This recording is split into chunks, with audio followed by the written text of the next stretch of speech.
নমস্কার বন্ধুরা, রন্ধনশিল্পী কিচেনে সকলকে স্বাগত। আজ চটজলদি পেঁপে শুক্তো বানাবো।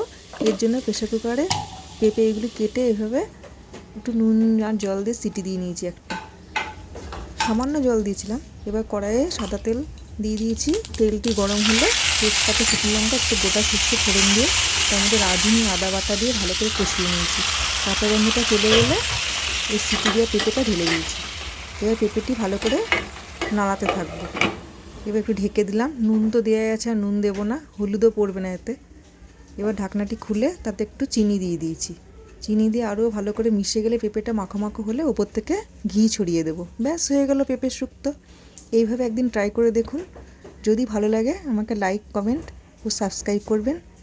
এতক্ষণ ধরে ভিডিওটি দেখার জন্য সবাইকে অশেষ ধন্যবাদ। আবারও দেখাবে অন্য কোনো দিন অন্য কোনো রেসিপি নিয়ে। ততক্ষণ সবাই ভালো থাকবে, সুস্থ থাকবে। ধন্যবাদ।